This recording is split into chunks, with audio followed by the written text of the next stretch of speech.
Okay, so this is going to be about something called the Blow Up Lemma, which is actually we're actually going to use this to prove Erdős-Stone-Simonovitz. So I'm actually building up towards that proof now, or well, proof sketch. You know, the proof, the truth is that we didn't even prove Simoretti's regularity lemma. There is a proof in the book. The proof is not too easy. It's not that bad actually for such a powerful statement. But yeah, so I'm not going to go over the proof of that, and some of these are going to be proof sketches, but that's what we're building up for, the proof sketch of Erdős-Stone-Simonovitz. So before I talk about this lemma and what it is, let me review a couple of things. This is just the old notes from when I first started talking about the regularity lemma.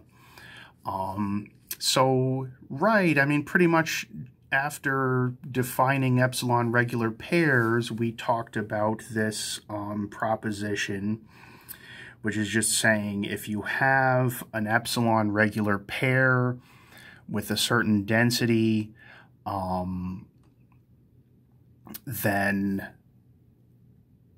roughly speaking, almost all of the vertices in A have degree that is close to what you would expect into B. More specifically, if you have a set B prime in B, then the number of vertices in A with less than this many neighbors in B prime is at most epsilon A, and we're imagining that epsilon is small, so this is like hardly any of the vertices in A. And the next thing that we did is we used that to prove the following, that if we have a density D that is greater than 3 epsilon, and n is sufficiently large, and we have an epsilon regular pair of density D, with n vertices each, then the graph contains K22 as a subgraph.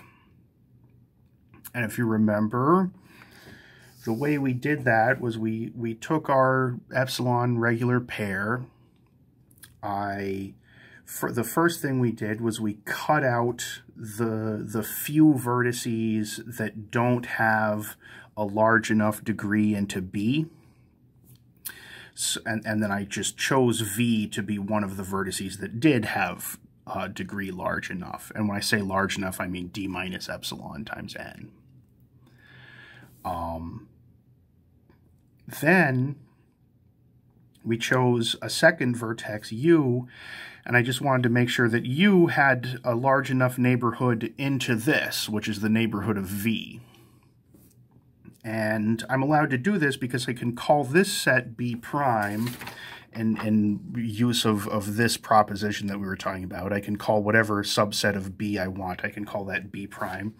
So I can call this bubble B prime, and I know that out of all the vertices in A, almost all of them have degree large enough into B prime.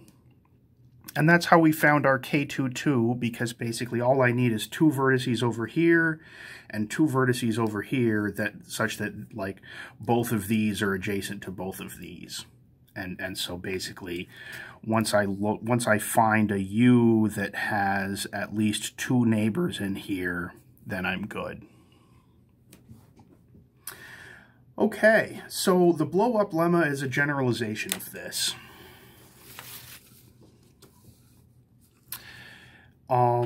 In the last one, we had just 2 sets, and this was an epsilon regular pair, and I wanted a K22. For the general blow-up lemma, we're going to have R sets. We have like V1 through VR. And so this is a statement saying that for all R at least 2, and for all integers c greater than 0, and for all real numbers delta greater than 0, there exists an epsilon greater than 0, such that for sufficiently large n, whenever we have r sets of vertices, and each one has n vertices in it, and so we have these sets v1 through vr, and all of the pairs are epsilon regular with density at least delta,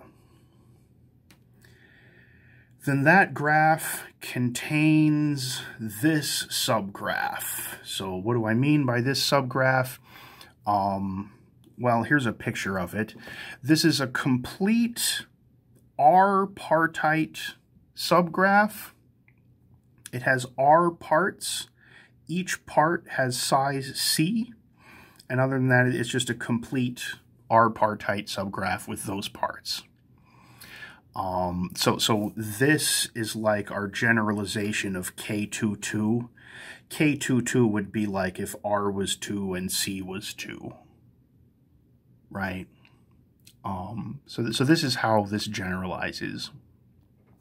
And by the way, it's called the blow up lemma because this graph is like if you took K sub R and you quote-unquote blew up each vertex by a factor of c.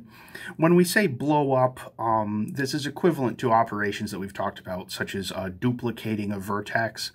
When you duplicate a vertex, you just make another vertex that has the same neighborhood as the first vertex. So this is like if I started with K sub R and then I took each vertex and I duplicated it until there were C copies of that vertex. I did that to each one. Okay, so let's do a proof sketch. And the proof sketch is going to follow much the same proof as the thing that we did for K22. I'm basically going to sort of go through this picture, and one by one, I need to find C vertices in V1 to be like my C vertices in this part. And then I need to find C vertices in V2, and I need to find C vertices in V3, and so on. And I need to make it so that, like, the C vertices that I find here are all adjacent to all of these C, and they're also all adjacent to the C vertices that I choose in V3, and so on. And I'm going to use similar methods. So I can cut out some bad vertices, say at most epsilon n vertices, and say that these are the vertices that don't have high enough degree into V2. And when I say high enough degree, I mean basically the density minus epsilon times n. And I can do that by the proposition. Then I can delete some more vertices that don't have high enough degree into V3. And then I can delete even more that don't have high enough degree into V4, V5, all the way up to VR. So what I'm doing for step 1 is I'm deleting, for each of the R-1 other sets, V2 through VR, I'm deleting at most epsilon n.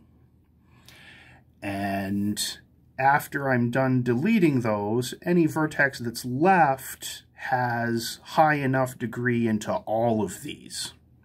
So it has degree at least delta minus epsilon n into V2, V3, and all of them.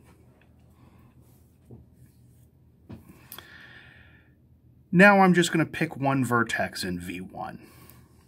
This is going to be one of my C vertices that I choose out of V1. And then I'm going to delete all the vertices in V2 through VR that are not neighbors of this vertex. So for this proof, obviously I'm deleting a lot of things. So you have to imagine what's left after I delete these things. So after deleting what I just deleted, this vertex is adjacent to everything in the remainder of V2, everything in the remainder of V3, and everything in the remainder of VR, all of it. And the size of these remaining sets is at least delta minus epsilon n, because we chose this vertex so that it would have a neighborhood at least that large into all of these other sets. So that's step 2.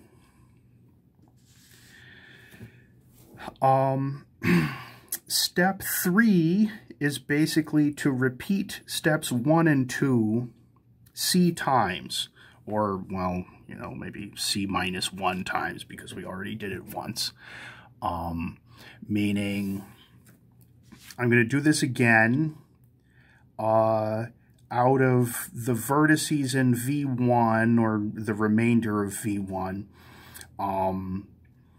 I want to choose one that has a large enough neighborhood into the remainder of V2, into the remainder of V3, and into the remainder of VR, to all of them. And that's going to require me to delete some possibly more bad vertices from V1. But every time I delete a set of bad vertices, meaning a set of vertices that doesn't have degree large enough into one of these sets, I'm deleting at most epsilon n vertices every time I do this. And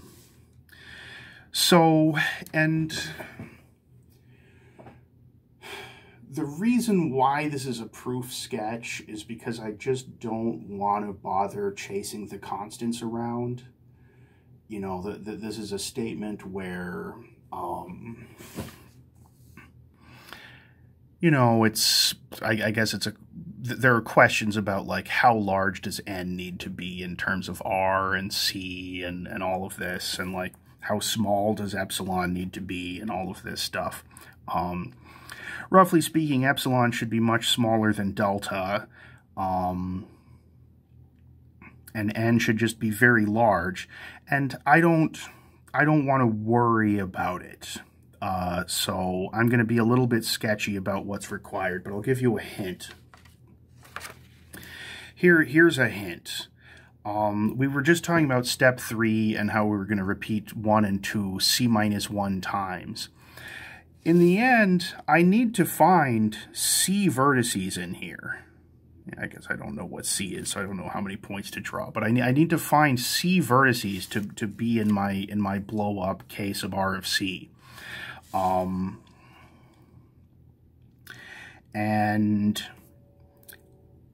meanwhile, as I'm finding these vertices one by one, each time I find one, I have to cut out a bunch of bad vertices. Like when I'm finding my second one, I have to look at the remainder of V2, and I'm going to have to cut out all of the vertices that don't have high enough degree into this. And so basically I have to make sure that, well, I can't just cut away everything. If I just cut out a bad set of vertices and then another bad set and another bad set and another one, each one is relatively small, but I can't do that too many times or they'll all be gone. In particular, I need to have C vertices here that are separate from all of the bad vertices, and the bad vertices can be bad for many reasons. But altogether, what did I do? Like, each bad set of vertices is at most epsilon n, and how many bad sets are there? Well, to find my first vertex, I had to delete at most this many. So to find C vertices here, I would delete at most this many, because I just multiplied it by C. And all of these vertices need to be distinct, and V1 has a total size of n, so I'd better have this. I'd better have that this is less than or equal to n. But this is really fine. If you look at the order of quantifiers, for all r and c and delta, there exists epsilon, such that for n sufficiently large, so roughly speaking, here's what I can do. You tell me a value of r and c, and then to satisfy this, I'll just choose epsilon so that like this number is smaller than n. Like I'll make sure that epsilon times r minus 1 times c, I'll make sure that that's less than 1. And then what I have on the left is basically a linear function of n, where the coefficient of n is less than 1. And what I have on the right is just n. So clearly for n sufficiently large, the left-hand side is less than the right-hand side. So this is just an example of, I mean, this is a detail that obviously I didn't skip, but this is a detail that's like giving you a hint of the other details that I am skipping. And this is what I mean by chasing the constants around. So if you pay attention to the stuff that I am about to sweep under the rug, you can come up with several similar inequalities like this that basically give you specific requirements on how to choose epsilon in terms of r and c and delta, and how large n needs to be in order for this to work. But like I said, I'm going to skip more of these details. So where are we now? We have c vertices in V1, and then, you know, we really took, as we did this, we were sort of like taking a subset of a subset of a subset. When we found our first vertex, the size of the remaining other sets, V2 through VR, was at most, or at least this. So when I repeat this c minus 1 more times, and I'm taking like a subset of a subset of a subset here, the remaining V2 through VR are going to be at least this, because basically every time you do this, you get another factor of delta minus epsilon. And so where are we now? I've chosen my c vertices here, and then every one of these c vertices is adjacent to everything in the remainder of V2, everything in the remainder of V3, everything in the remainder of VR. So now it's almost like you could, well, it's a bit sloppy, but I could almost say we're done by induction, because what do we need to do left? We just have r minus 1 sets, and I need to choose c from this, c from this, c from this. So it's almost like I could say induction on r, but we would have to pay attention to the constants to get like specific inequalities that they have to satisfy. But right. So what I am going to say, instead of saying that we're done by induction, I'm just going to say step 4 is to repeat steps 1 through 3 for V2 through VR, because steps 1 through 3 were like choosing our vertices in V1. I would run through this again to choose our C vertices in V2. And when I'm choosing my C vertices in V2, I guess I should point here, because really I'm always talking about the remainder of V2. This proof involves a lot of deleting, and you're always talking about whatever's left over after you deleted whatever you deleted. So I'm going to find C vertices in here such that each of these C is adjacent to everything that's left, and this is going to require me to delete more from V3 through VR. But it's going to be carried out exactly in the manner that 1 through 3 was. And right, the details that I'm not showing, of course, is just the things that are analogous to this. Just saying, okay, I need to be able to find C vertices after deleting everything, and in order to make that happen, I need to satisfy some inequalities between n's and epsilons and r's and c's. And I'm brushing that part under the rug. But